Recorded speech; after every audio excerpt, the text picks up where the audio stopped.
s'appelle Rose Eva. Elle est menacée d'ici le 27 janvier d'expulsion. Pourquoi? Il faut vous dire d'abord que c'est une bonne étudiante. C'est quelqu'un qui est un IF, elle a étudié, elle a une maîtrise en finance de l'Université de Yaoundé. C'est vraiment quelqu'un qui peut être un actif sur le marché du travail. Elle veut être programmeuse. Mais il y a une petite chose qui lui a échappé, une petite technicalité qui fait que maintenant, elle est menacée à cause de ça d'expulsion. On va lui parler. Bonjour Rose. Bonjour, Expliquez-moi un petit peu de comment ça s'est passé tout ça. Vous êtes arrivé au pays en 2017 pour étudier et vous travaillez en même temps, c'est ça? C'est ça, effectivement. Fait que j'arrive au Canada, principalement au Québec, le 29 juillet pour un permis d'études valide du 29 juillet 2017 au 31 mars 2020.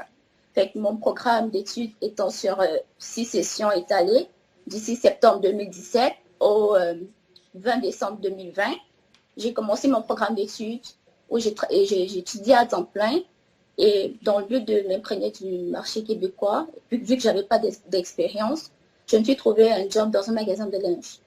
Je tiens à noter que travailler pour moi n'était pas une nécessité, mais c'était un apprentissage parce que je savais que j'allais être amenée à travailler plus tard.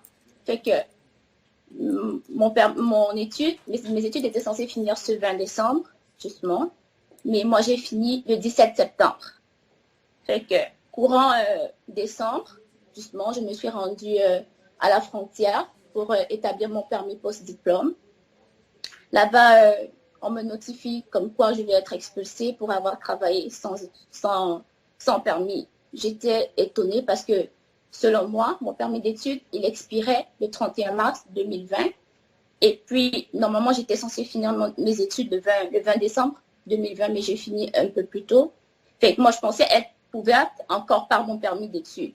Oui, c'est une technicalité. Il y a même dans l'article du Journal de Montréal ce matin un avocat spécialisé en immigration qui dit que c'est vraiment pas évident de savoir cette technicalité-là. Donc, vous avez un visa d'étudiante, vous vouliez avoir un certificat de citoyenneté, je pense, et entre les deux, vous n'aviez pas le droit de travailler, mais vous ne le saviez pas. Comment on réagit? Oui, justement, je l'ai notifié, je ne le savais pas. Ben oui, comment on réagit, Rose, quand on vous dit ça, là, quand on vous dit, parce que ça, vous ne le saviez pas, ben vous retournez d'où vous venez? Oui, c'est ça. Effectivement, c'est ce qui m'a été notifié, que c'est pas de leur faute. J'étais supposée le savoir, puis ils vont m'expulser. Fait qu'ils m'ont donné la date du 7 janvier pour le début de mon expulsion. Je m'y suis rendue, je pensais que je devais être réentendue. Mais non, ils m'ont fait comprendre que, dans le fond, l'exécution commençait ce 7 décembre-là et que j'ai jusqu'au 27 janvier pour quitter le pays, en fait. Comment vous vivez avec ça? Je suis désemparée parce que moi, j'ai beaucoup plus mis le focus sur mes études.